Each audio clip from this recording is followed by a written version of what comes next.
It's a pleasure to be here. I did remark as well, so clearly I'm also a senior on the youth of the panel, which I love to see, I'll be honest with you. Let me first say thanks for your patience in waiting for us to start, but also I have to beg your indulgence that I will have to slip out, so I know that you are recording this, right? And that I will get to listen to the panel because I'm very interested to hear what these amazing young people have to say. But Wednesday is my constituency evening, and if I don't fulfill that duty, then Salt will get some calls on what drives you crazy and all that about how nobody knows the MP in St. Michael's South Central, so I have to get back there. I'm very happy to have been asked to share some thoughts with you. I mean, the timing is interesting. It is Cybersecurity Awareness Month, but we are also, as the ministry responsible for information security and as the regulator for data, as luck or bad luck would have it, in the thick of all of these issues that you're going to discuss this evening. But people always say a crisis is a terrible thing to waste. And so one of the things that the incidents show us is how we need to harden our systems, increase our cyber hygiene, and improve our overall information security resilience. And I say information security because the truth is we are talking about a digital world and staying safe in a digital world.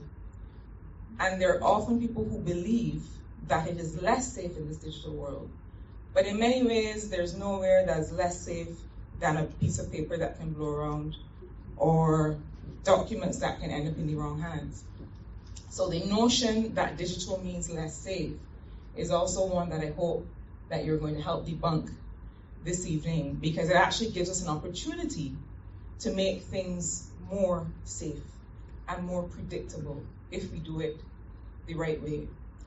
The government of Barbados has started the work to do it the right way with data protection legislation. And that gives us a framework for how we protect people's information, but also what happens and what should happen in cases where information ends up in the wrong hands. I know that one of the things that you will touch on this evening is the fact that as much as we do the things that the financial institutions must do, and of course financial institutions have led in this area because you must, because one of the things that people expect you to keep safe is money, is their hard-earned money. And so that's the reason that we find that the commercial banking sector and other financial institutions have led in this area. And many of us are learning from the things that you've put in place.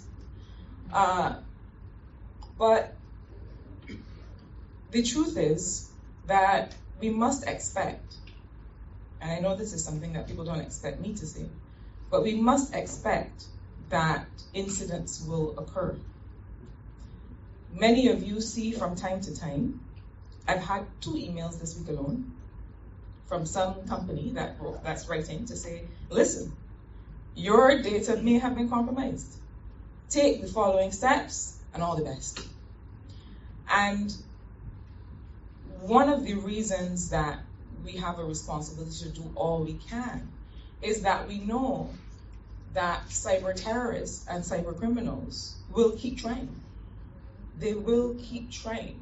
When we look across the landscape of some of the traffic that ends up on our networks, people who are attempting things, we see the interest.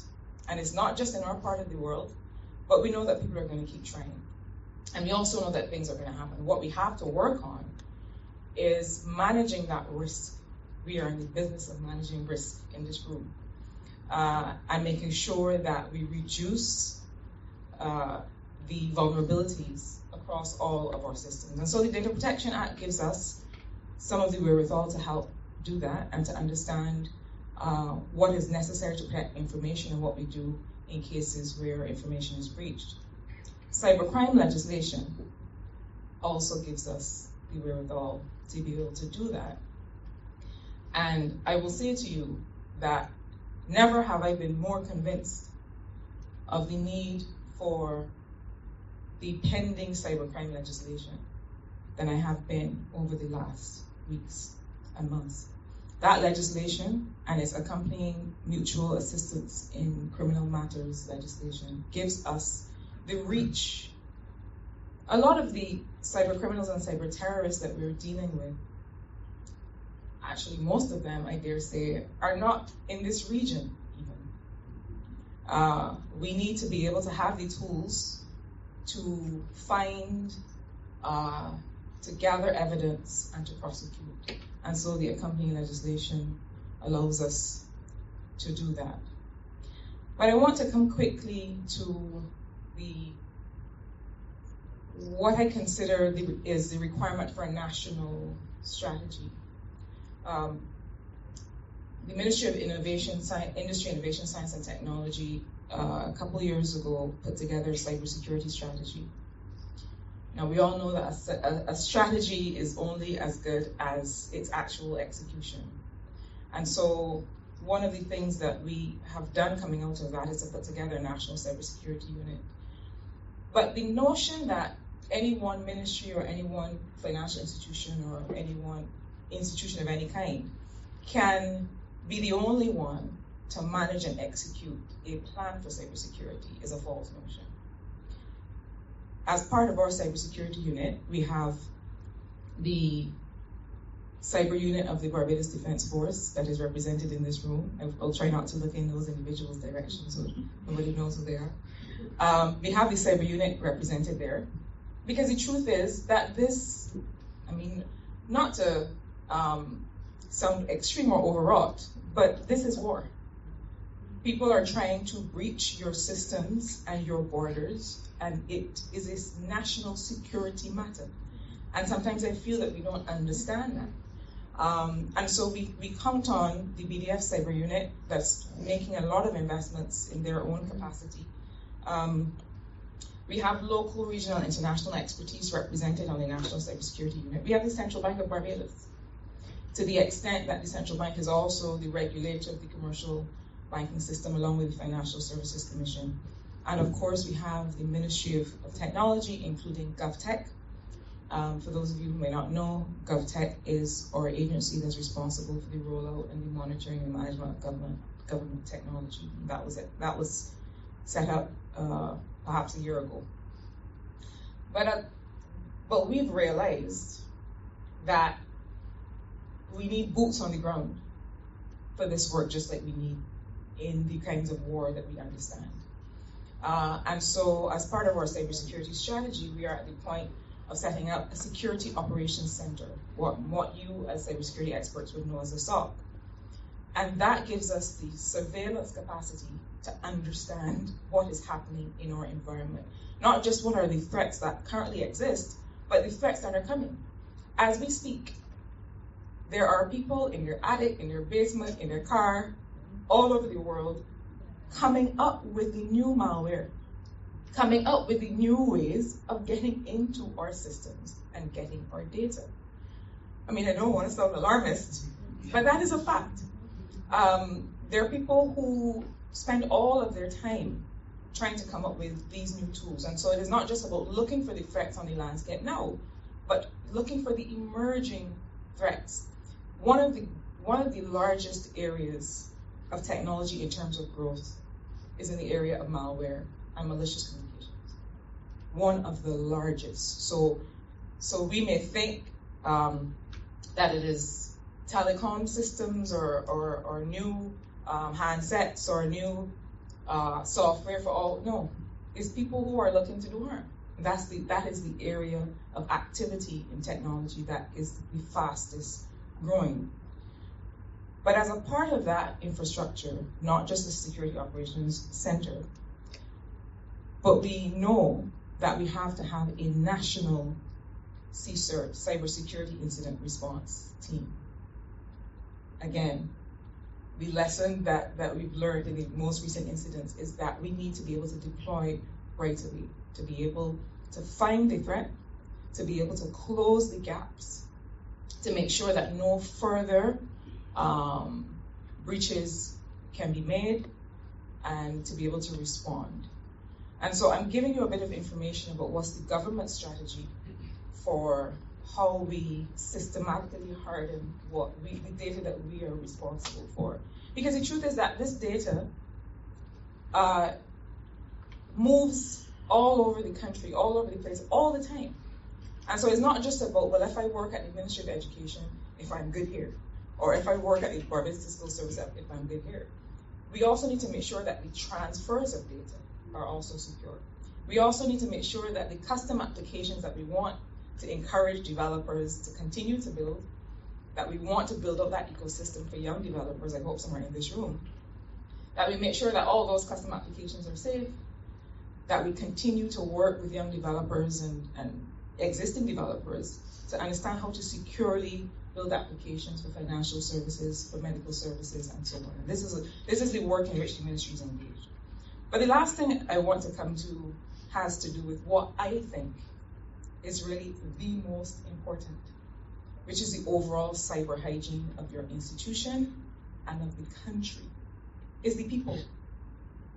The people part is the most important part. What are the steps, what are the practices that individuals and organizations take every day to make sure that your last line of defense, your users, the people who are using the software, working in institutions, to make sure that everybody understands what are the risks and not to take unnecessary risks with information. I'm going to say things that are going to make you roll your eyes, because you say this to your clients and customers all the time. We say this to the people that work within government and our state-owned enterprises all the time. But more and more, and last week we announced that we would be rolling out a nationwide campaign on these cyber hygiene issues to get people to up the cybersecurity literacy across the country, because that is what we need. Things like, don't laugh, but I have to say, things like strong passwords, things like multi-factor authentication, things like antivirus and anti-malware software. You know, I passed somebody's desk the other day. It was not a government desk. I passed somebody's desk the other day and saw them dismissing the warning that their antivirus had expired and just getting on with it. I said, I beg your pardon, but if I were you, I would get that sorted out. Backing up data. Not clicking on suspicious links, mummy. You know, there's this notion that the internet is a place where knowledge happens. And so I will click on something and I'll start to understand, and have you seen this thing? And not realizing that that is one of the easiest ways, the most accessible ways to get access to things that people should not have access to. Securing your Wi-Fi networks, everybody in this room understands that that is necessary, or not using for certain kinds of transactions very insecure networks. So you find some free open Wi-Fi and you say, boy, I can check my bank balance. No, let's not do that. Having firewalls and keeping admin privileges at the appropriate level in our institutions. I know there are places where people, your users in your enterprise will say, well, I won't be able to download, you know. I think that the administrators in the room would say, we're not doing this because we don't like you. We are keeping those privileges where they need to be at the appropriate level of authorization, because we have to protect our data and our systems. Barbados announced that we are building a Tier 3 data center in a modular way over a 3-year period. That means, and if we are going to offer services as part of that data center, if we're going to say to people, keep your data with us, it means that job number one is our cybersecurity efforts. A big part of that is knowing what information you have, classifying your data, what is on your servers. If you lose this information, do you know what you've lost? So these are the kinds of things that I know that some of you will get into this evening. But I want to say that while we may think that this is the softer part of cybersecurity, this is actually the most important part. We can spend all the money on endpoint protection and all the other things. We can go where the technology is going to have intelligent systems that are going to tell us. And we are exploring AI technology now, where we are actually, the systems actually speak to us and say, there has been a strange exfiltration of data here. Watch this. And it is not an actual software, it is the actual system, the intelligent system that will tell you that. That's the direction in which we're going. And we're going to have all those fancy things. But the real investment that needs to be made, and this is why the government is partnering with others, and I hope that we can partner with some of you in the room to really push out the training, the learning, the awareness raising about how to stay safe. Most of it ends with us. Your data is going to be out there.